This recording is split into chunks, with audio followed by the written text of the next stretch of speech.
महाराष्ट्रासह देशातील अग्रगण्य राजकीय, सांस्कृतिक, क्रीडा, शैक्षणिक, आर्थिक, आध्यात्मिक, सामाजिक व गुन्हेगारी वृत्तांचा आढावा देणारे न्यूज चॅनल म्हणजेच इंडिया स्टार न्यूज लाईव्ह। आम्ही दाखवतो देशातील सत्य परिस्थिती।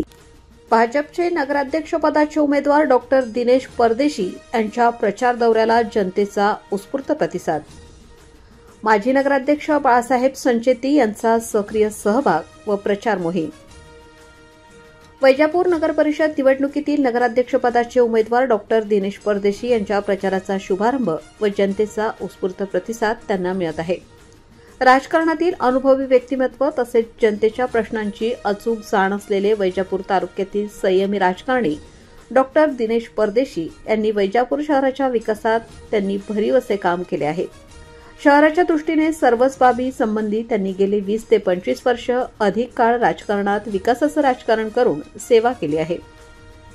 त्यांनी अनेक विकासाची कामे केली व अजून वैजापूरचा विकास वेगळ्या उंचीवर नेण्यासाठी व राहिलेल्या स्कीम पूर्ण करण्यासाठी त्यांनी राज्याचे मुख्यमंत्री माननीय देवेंद्र फडणवीस यांच्याशी त्यांनी याबाबत चर्चा केली।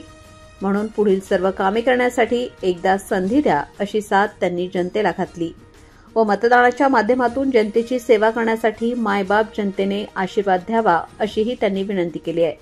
सर्वसमावेशक राजकारण व सर्व समाजाला सोबत घेऊन चालणारे नेते म्हणून त्यांची ओळख आहे।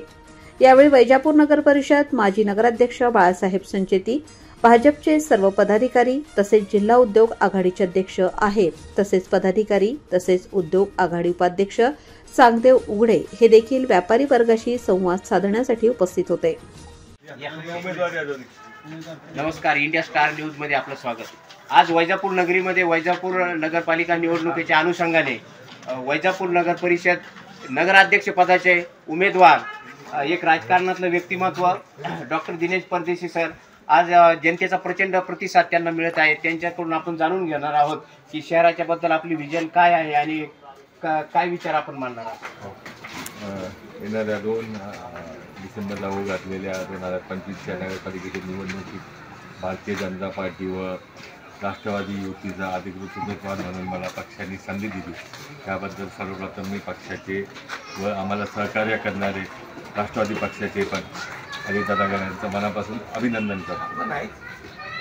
आपण विचारलं का वैजापूर शहराचं विजन काय? जेव्हापासून वैजापूर शहरवासियांनी माझ्या हातात वैजापूर नगरपालिकेची सत्ता दिली 2001 पूर्वीचं वैजापूर आणि आजचं वैजापूर याच्यातला फरक आपणच बघत आहे। पुढील 5 वर्षात लोकांनी मला परत संधी दिली।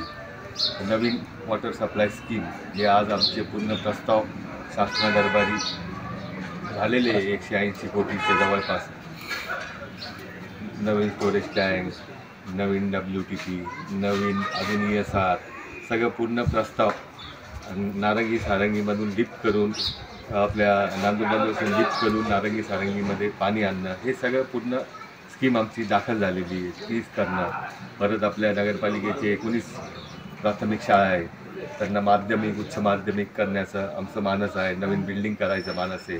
तिसरं, वैजापूरला जरी सब डिव्हिजनल हॉस्पिटल असलं तरी लोकांची आरोग्य सेवाच्या बाबतीत खूप हेळसांड होती, कारण की खूप दवाखान्यांचा खर्च महाग झालेला आहे। तर नगरपालिकेने कोऑपरेशनमध्ये जसं शिरपूरला झालेलं आहे का नगरपालिकेत जागा बिल्डिंग इन्फ्रास्ट्रक्चर सगळे नगरपालिका पुरवेल व एखाद्या कोणाशी कोलॅबरेशन करून कमी दरात चांगली आरोग्य सेवा वैजापूर शहरवासियांना कशी भेटेल असे आमचं वेगवेगळ्या गोष्टीचे विजन आहे। राहिलेले कामं पूर्ण करण्यासाठी पुन्हा अजून एकदा संधी दिली पाहिजे जनतेने, असं भाऊंचं म्हणणं आहे। स्टार न्यूजमध्ये आपलं स्वागत आहे आणि धन्यवाद, तुम्हाला शुभेच्छा देखील। थँक्यू।